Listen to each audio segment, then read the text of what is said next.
currently about 50,000 young people living on the Central Coast. So if you equated how many people we've actually served, it's 3 generations, which is super cool. Very happy about that. As Zara was saying, we serve approximately 6,000 to 7,000 young people per year. So we're impacting approximately 12% of population on the Central Coast today. And if you've lived on the Central Coast for 25 years, there's a 100% chance that you've used our services somewhere along that line. So it's pretty extraordinary outreach, and we're very proud and blessed to be in that position. So even though most of our work is done on the Central Coast, over the last 10 years, we have branched out. We do currently hold contracts in the Hills, the Hornsby Shires. So I'm assuming that's why you guys have reached out to me. So we'll talk about a little bit about the wonderful work we're doing in Hornsby. But we also operate on in the Hunter region and in Newcastle. There's probably a 40 to 60 split between that Hunter and Newcastle and Central Coast regions at the moment. We have worked in Canberra. We've done extensive work in Canberra with work for Dole and our group training organisation. We have also served in areas like Broome in WA, and we had a few contracts with the Green Army projects back in the day, which was probably about 3 to 5 years ago, through Victoria. So we have done federal contracts. We are predominantly today just in New South Wales, and heavily focused on the Central Coast and that Newcastle Hunter region, but do have extensions into Sydney. So over that 25-year period, we have had a few strategic plans that have taken us into different brands and different positionings of logos and, you know, all those wonderful things. But yeah, some of them have worked and some of them haven't. A few years ago, we had some financial advisors come in and tell us that we didn't have the right position in terms of asset maximisation and brand extension, and they told us to break down all the brands into multiple sub-brands. So we went off and spent a fortune doing that. And then last year, when we did a revisit for our new strategic plan, we found out it didn't work. The market just did not understand what all the multiple brands were. And the Youth Connections name, which was our original brand, had been diminished so much by having all these multiple brands that the board and I made the decision to just consolidate everything, go back to one entity, and we rolled that out effectively the 1st of July. We've just got the one vision across all of our service streams, all of our service deliveries. So it has been very well received, especially by the politicians and our competitors, where they actually know that we're all part of one big brand now. So yeah, so that was really exciting. And as part of that, we've got a new vision, mission and core values, and a new website. So feel free to go on and have a squeeze. As part of that, the other thing that we realised was that we started to move into all kinds of weird directions just through, you know, the evolution of businesses evolving and communities changing, and we weren't really comfortable with that direction. And so what we did was make a very strong and decisive, you know, action that we would be youth-based. And so we defined and described what our youth target audience would be. And that is that we are servicing predominantly the 12 to 24 age group, and we do mild to moderate needs. So we made a very strong decision to not do the higher needs. So we are no longer registered under NDIS, as an example, for you know, peg feed tubing and all that kind of stuff. We do wheelchairs, but we just don't do the higher level needs. So yeah, so that is basically who we are historically and what our brand is. I guess the next thing that I wanted to discuss and share with you was, you know, why we do what we do, which is, you know, the core of the organisation. And, you know, I'll be honest with you, there's a clinical answer and not a clinical answer.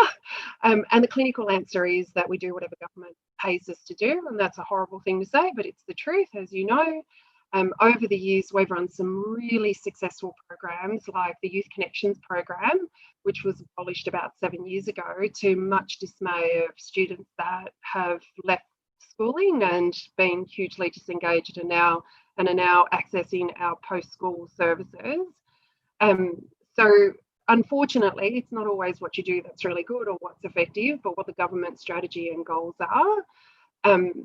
So the clinical answer is we do what we do because we're funded to do it. Not always does it align with what we believe and advocate to be the solutions to our young people's problems, but more often than not, it is.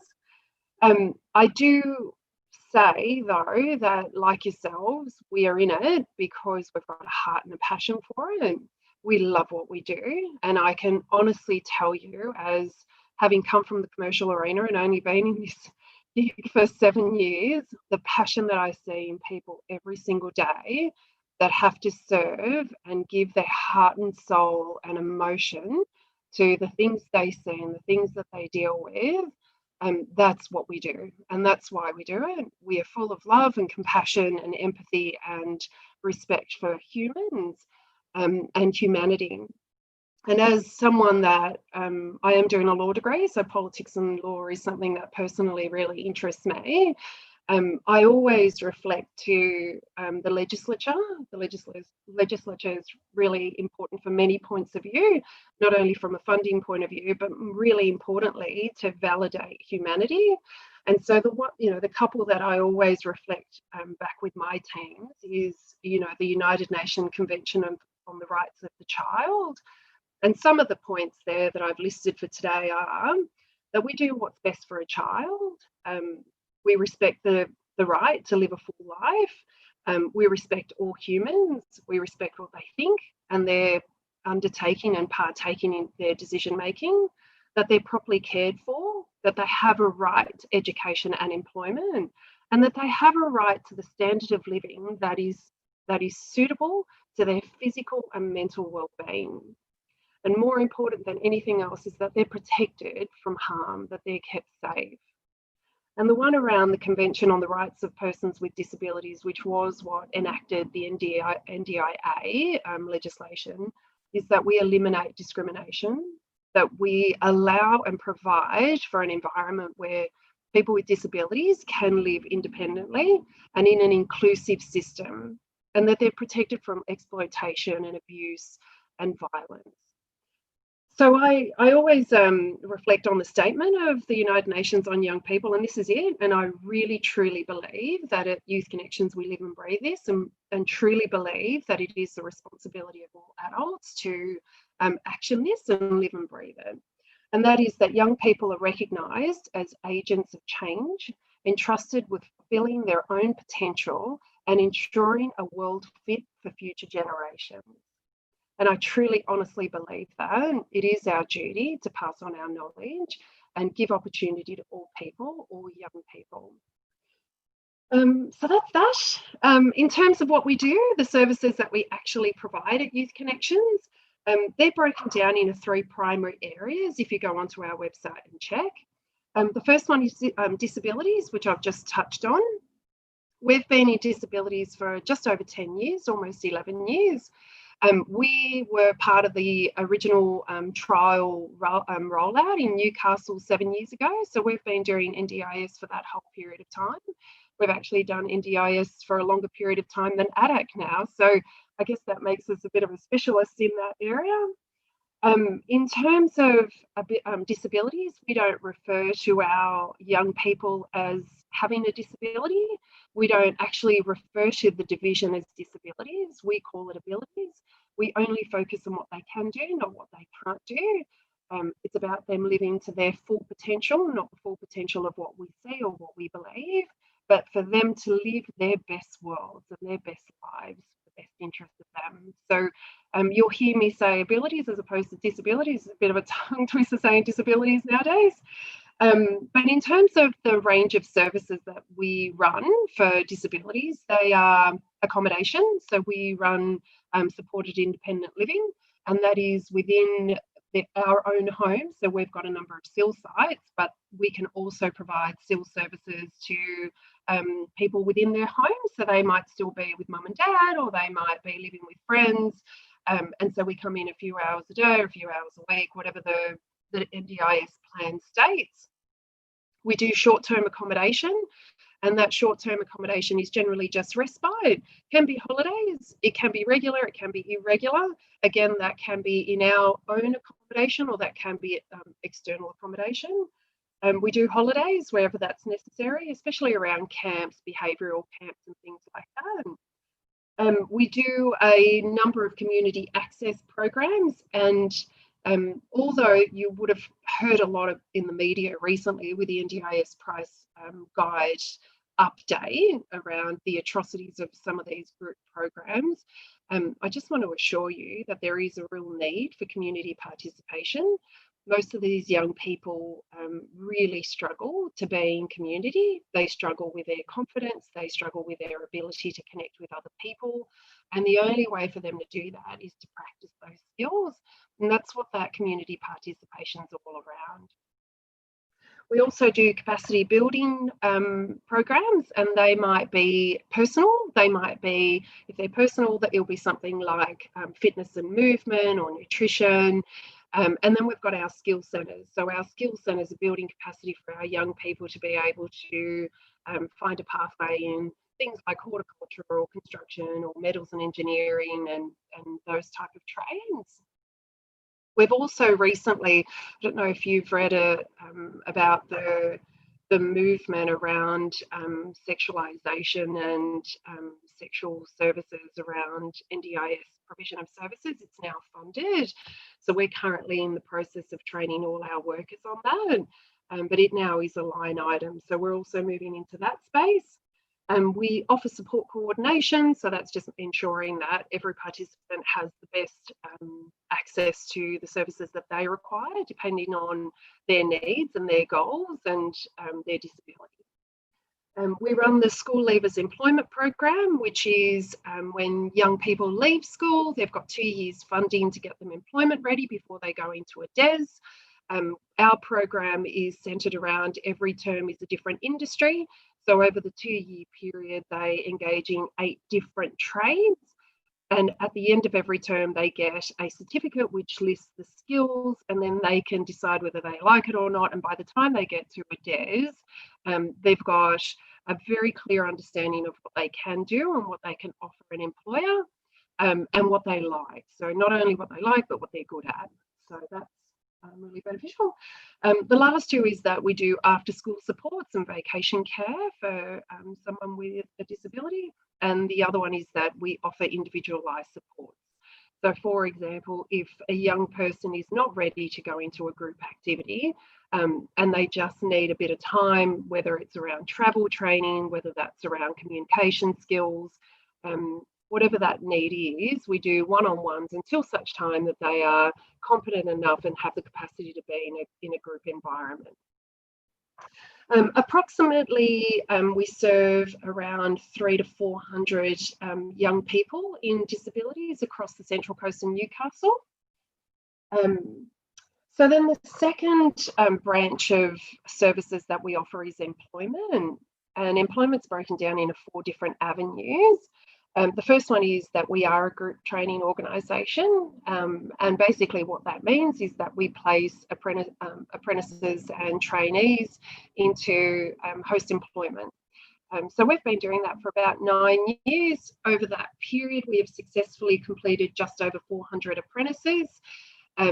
Most of the work that we do is in that construction, tiling, horticulture, plumbing type of trade. We have not been so successful in traineeships. I think the traineeship numbers were very low, somewhere in that 50 mark.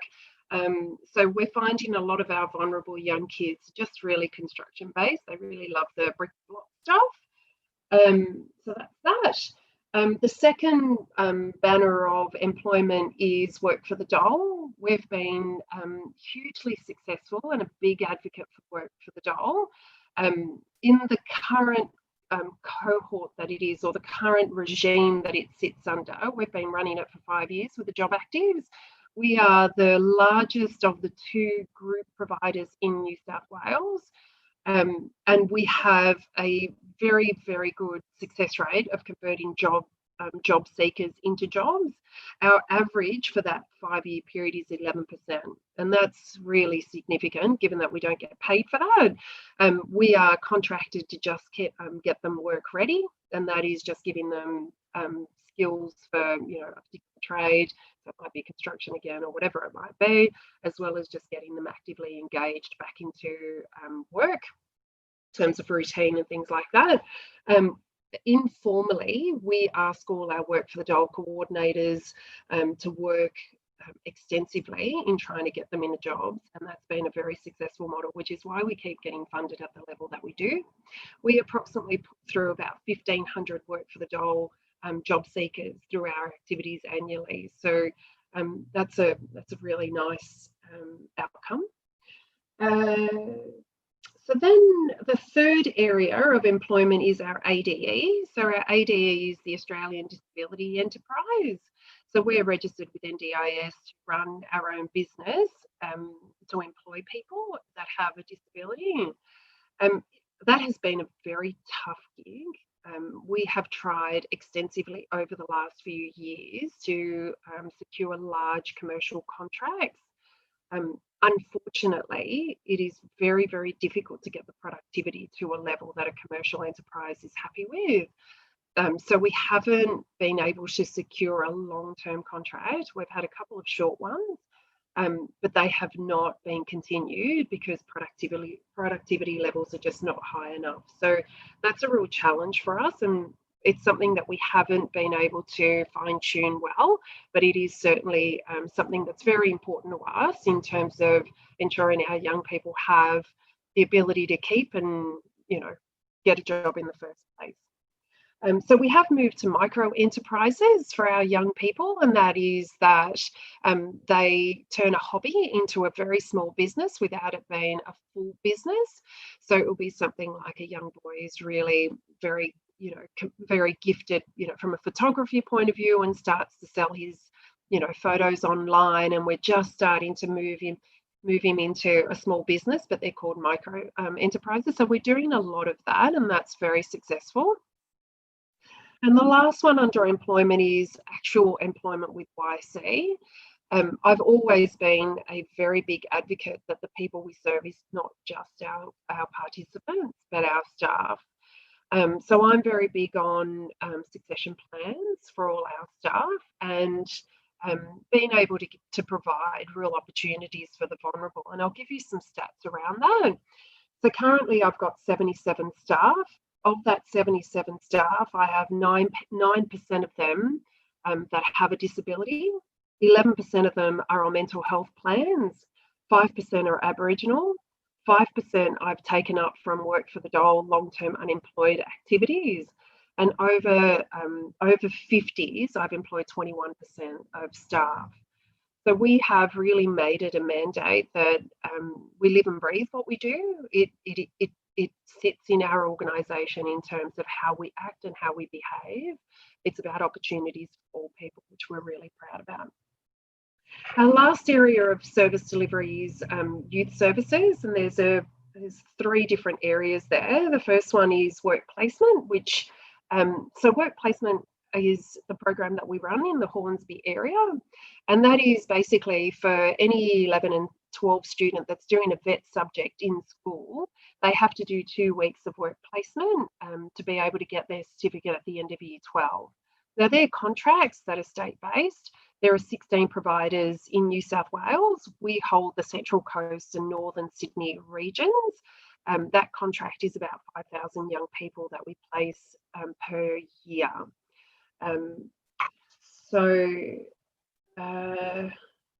I do have the stats on how many there are in the Hornsby area. So last year we placed 1,369 students in the Hornsby area.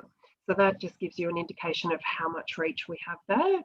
And we've got just over 400 active host employers. So that's quite significant, which is wonderful. As part of the work placement contract, a network was formed just so that we could advocate for these young people, because there was a little bit of conversation in the well, I guess in the industry space, that the government was going to stop supporting and funding these work placements. And so the 16 providers came together and formed a formal entity. So it actually is an NFP now, that would lobby and campaign for our young people to have this continued support.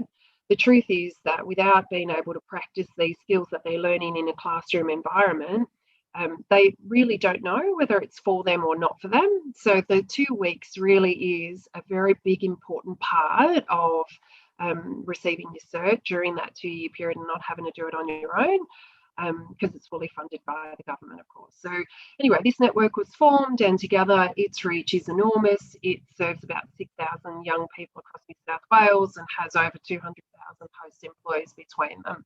So we're lobbying very hard for career pathways and real opportunities for our young people in schools to be able to access industry frameworks. Our last one under youth services, actually second last one, is PYI. So the Premier Youth Initiatives is probably our most high needs program that we have, and that is that it is paid by FACS under the Premier's initiative, and that is that young people that are coming out of home care are not always ready to live independently. And what's happened is they have fallen between the cracks, and that's that whole space of youth homelessness being on this, horrible rising trend. And so PYI was funded 3.5 years ago, or 3 years and a quarter ago, to see whether we could model something as a consortium. So it's led by Samaritans, and we've got a component of it across the Central Coast and Newcastle. But in essence, basically what happens is these young people that have been homeless or at risk of homelessness because of issues at home, they get transferred from FACS into PYI, and over a period of 2 to 3 years, they are engaged and provided with a personal advisor, an education and employment advisor, which is our role in the consortium, and provided housing, so affordable housing. That program, it's in its second version of it, extension of it, so we're on our final year, is a pilot program, hugely successful. About 60% of these highly vulnerable young people have successfully completed an education or an employment pathway and are living independently without being at risk of, being homeless if they leave PYI. 40% are still at risk, but 60% aren't. It is a very hard gig for these young people. There is a very large number of them that bounce in and out of juvie. The majority of them have a mental health issue, a disability, and huge behavioural issues associated with the trauma that they've gone through. Some of those cases that come my way are quite extraordinary and painful to listen to. So it's a very necessary program, but FACS are in the last year of evaluation, so it'll be interesting to see what they come up with in terms of funding it going forward. The last program that we run in that youth services space is Links to Learning.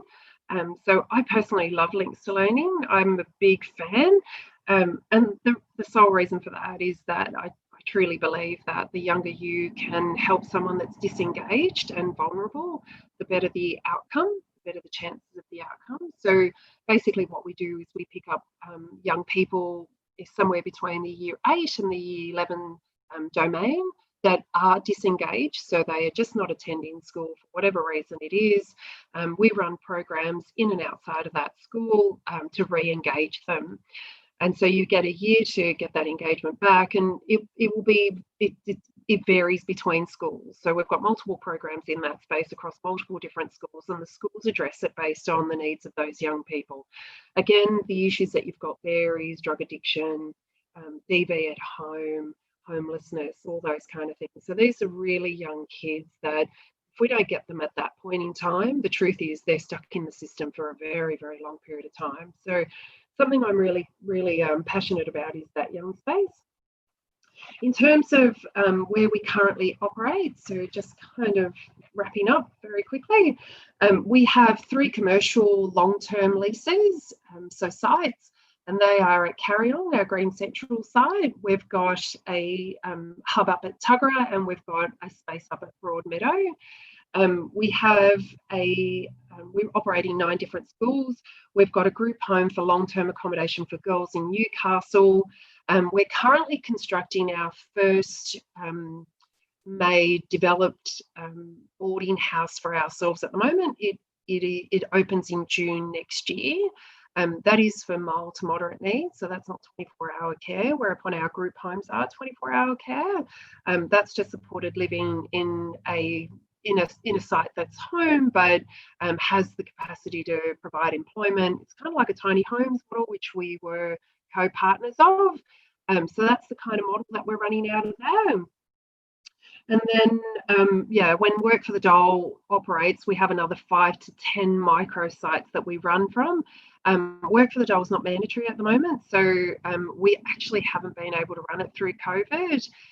The latest announcements have been that because it's not mandatory, even though Work for the Dole was active again on the 28th of September, nobody has signed up because it's not mandatory, and they're now saying that that's probably not going to happen until next year. But anyway, all around, we've probably got at any point in time somewhere between 10 and 15 sites active.